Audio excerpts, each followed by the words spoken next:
Hey, third grade. I have our Enjoy book opened up again. I'm toward the back of the book. I'm actually down on page 255, and I am wanting to share with you the story of an actual event in history. This book is called Pompeii, Buried Alive. We're going to travel across the ocean to ancient Roman times in Italy.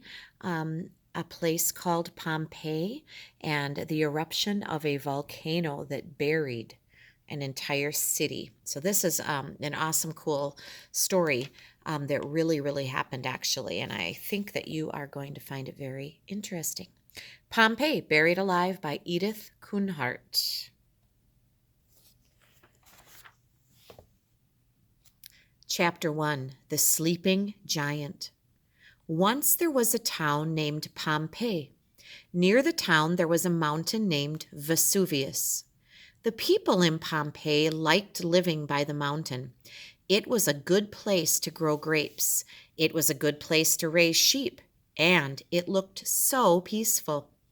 But the mountain was really a dangerous volcano. It was like a sleeping giant. If the giant woke up, it could destroy the town. Did the people know about the danger? No, they did not. Looks like some soft watercolor illustrations to me.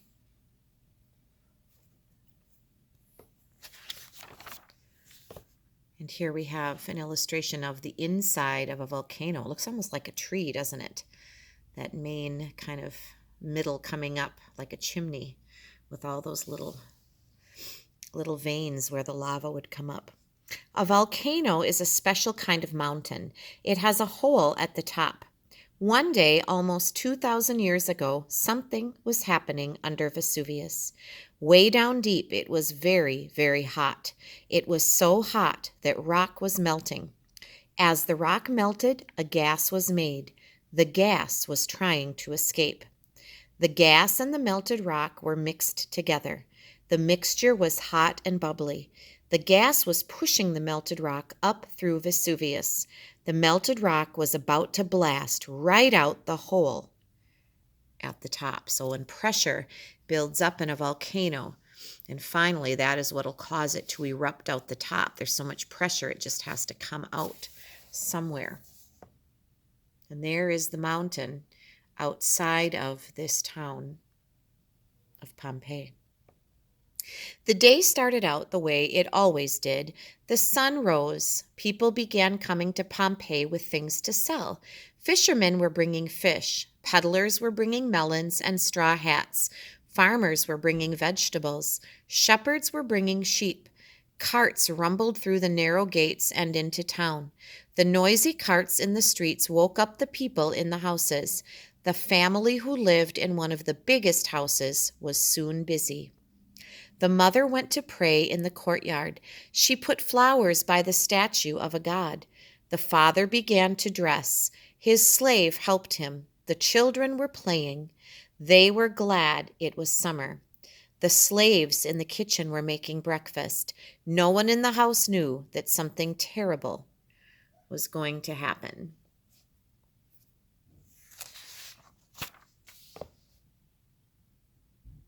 Here we have the people down in the marketplace. After breakfast, the children went outside. The streets were crowded. People were at work inside the shops. Bakers were busy baking flatbread. Weavers were busy weaving wool cloth. Potters were busy making clay pots. Slaves were getting water at a fountain. A musician was playing his flute. No one in the street knew that something terrible was going to happen. By late morning, many men were at the bathhouse. They were having a good time. Some men were playing ball. Some men were lifting weights. Some men were talking in the steam room. Others were soaking in the hot pools. The father from the big house was there. His slave was rubbing oil on his back.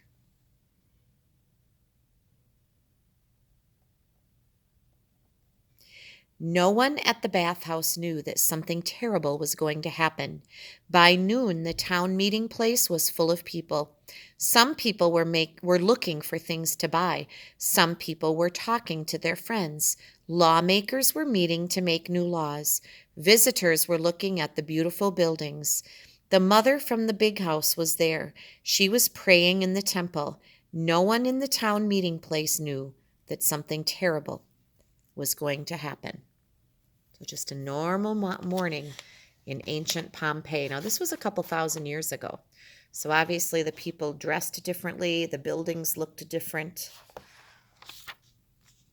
Here comes chapter 2. The giant wakes up. Suddenly the ground began to tremble. All of the houses in Pompeii began to shake. The giant was waking up. Then there was an enormous cracking sound. The top of Vesuvius blew off. A huge cloud of dust and ash came pouring out. Everyone began to scream. People came out of their houses to look at the huge cloud. Shopkeepers came out of their shops. Bakers forgot about their bread. Farmers forgot about their fruits and vegetables, and lawmakers forgot about the new laws. The cloud was getting bigger and bigger. The cloud hid the sun. It was dark. Tiny hot pebbles began to fall on the people in Pompeii. Some people found pillows to cover their heads. Others hid inside their houses. Everyone was running and pushing and shoving and shouting. Some people ran toward the town gates to get away. Others went home to protect their jewelry and gold coins. A few went to the temple to pray. Could the gods save them? A temple is an old name for a church. So here they're running with the ash and hot pebbles from the volcano and making different choices. Some trying to get out of the city, others trying to hide in their houses. And I'm sure they were pretty panicked at this point. It looks like some decided to get into boats and escape across the water. The day became as dark as night. A horrible smell filled the air. It was like rotten eggs. People rushed toward the sea. A few held torches to light the way. The sea was wild. Huge waves kept crashing onto the beach. Fish were left flopping in the sand. The family from the big house was able to get into a boat. They were able to get away. When the pebbles fell on Pompeii, many people could not escape. They were trapped under the pebbles. Then hot ashes began pouring out of the volcano. The ashes fell on the people. The ashes were hot enough to make hair sizzle. And so the ash was piling up and actually beginning to bury the city. And it was hot, and the people were getting buried underneath it. The people in the streets tried to protect themselves. They hid in corners and behind walls. They covered their faces with their hands and clothes. But the ashes piled up higher and higher. The people could not move. The people could not breathe. They were trapped under the ashes. The ashes kept falling. Heaps of ashes filled the streets. The ashes spilled into the houses. They piled up to the first-story windows. They piled up to the second-story windows. The people inside the houses were trapped too. But Vesuvius was not done. Now a great cloud of poisonous gas rushed out of the mountain. The cloud covered Pompeii. A great river of hot ashes and gases raced down the side of the mountain. The river flowed right over the walls of the town. No one in Pompeii was saved. Across the bay, a boy stood watching. His name was Pliny. Pliny saw the strange cloud that came out of Vesuvius. He saw the darkness over Pompeii. Later, he heard about the hot ashes and pebbles and the wild sea. Did Pliny ever forget that day? No, he did not. So he may not have had a name for it, probably not the word volcano. They just knew that this awful thing had happened and that fire had come out of this mountain, and there stood Pliny watching across the way as this terrible thing happened. I see ships out in the water. I imagine trying to get away, right? Chapter 3, Buried Alive. The ashes fell on Pompeii for 2 days. Then it was over. The huge cloud was gone. The mountain was quiet. The ashes cooled and became hard.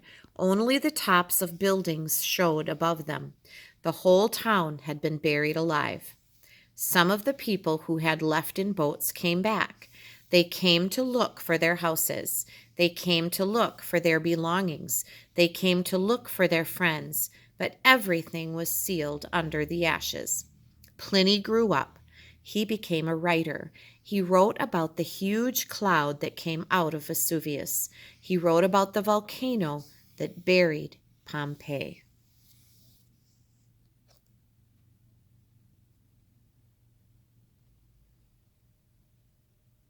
Here's the interesting part. Many years went by. Vesuvius erupted again and again. More ashes fell on the town. At last, there was no sign that anyone had ever lived there. By and by, people forgot about the town named Pompeii. Hundreds of years later, the ashes on top changed into soil. Grass began to grow. People built houses right above the buried town. They built a new town on top of Pompeii. They did not even know that the old town was there. So here you have a new town built. And below, layers and layers below, over hundreds of years had built up from more volcanic ash. There were the ancient ruins, what remained of that ancient city of Pompeii. And then comes the discovery. Then people began to read Pliny's letters. They read about a buried town named Pompeii. Where was Pompeii? Nobody knew. One day, some workers were digging a tunnel for water.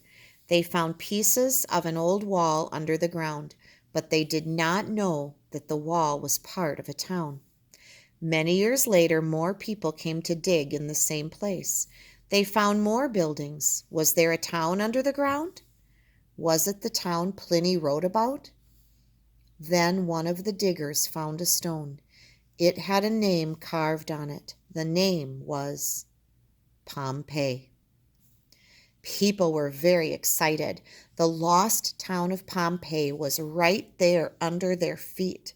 If they could uncover it, they could see how people lived long ago. Scientists began digging.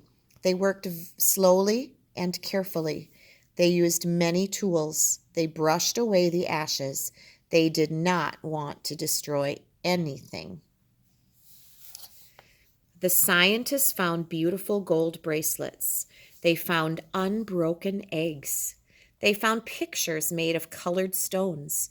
These pictures are called mosaics, so I'm guessing these are the eggs. Jewelry. Now, actually, I was at the Science Museum of Minnesota when my boys were younger, and there was an exhibit with actual artifacts from Pompeii there, and I believe that I saw some of these things because they were behind glass, and I remember seeing jewelry. This mosaic, I imagine, is still left in place, but a mosaic is little tiles that are put together, glued down somehow to make a picture. And so they found those mosaics on the floor.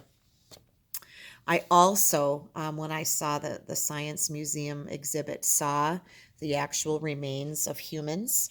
They actually excavated those and they have brought them away from the city. And some of those were on tour. Like, I think that I saw that. That's a dog. I believe I saw things or something very similar to that in real life. And they found the people who had died. At first, the scientists found only a few skeletons. Then they saw strange holes in the hard ashes. They poured plaster into the holes. When the plaster dried, the plaster casts were shaped just like people. The plaster casts showed how the people looked when they died. There was even a plaster cast of a dog on a chain. So by pouring like a concrete kind of plaster down into the holes that they found, that would fill those spaces and make the outline of whatever had died there. And then they would get the outline. I suppose they somehow would dig that up and see what had been there, and they would find these remains. It's kind of creepy, but kind of very interesting, fascinating actually, to see who had been buried alive there. Today, the old town of Pompeii is like a great museum without a roof. Pompeii is in Italy. People come from many lands to visit. They want to see the shops and houses of long ago, and they want to see Vesuvius too. It is the most famous volcano in the world. Scientists watch the volcano very carefully. How much gas is coming out of the ground? How hot are the rocks near the volcano? How much does the earth shake? Look, a farmer is taking care of his grapevines. They grow on the side of the mountain named Vesuvius. Nearby, a lizard is resting on a warm rock. It is a peaceful day in Pompeii. The giant is sleeping. When will the giant wake up again? Nobody knows. So here's an actual photograph of the remains, and you can visit there. Now, I have never been to Italy. Remember, I was supposed to go there in October with some college friends, and that trip got canceled because of all of the COVID pandemic going on in the world. Someday I hope to get there because there are fascinating places to visit in Italy. You're welcome to keep turning the pages here and look through some of the information that's shown here about other volcanoes, other eruptions. Some very interesting things here included Mount St. Helens, which is right in the United States in Montana. And I remember that erupting when I was a young girl in elementary school. So some neat things for you to look at. I hope you enjoyed the story. Take another look at it again. It's a fascinating story, and I will try to find some YouTube links to give you some more information to share with you also. Have a great day.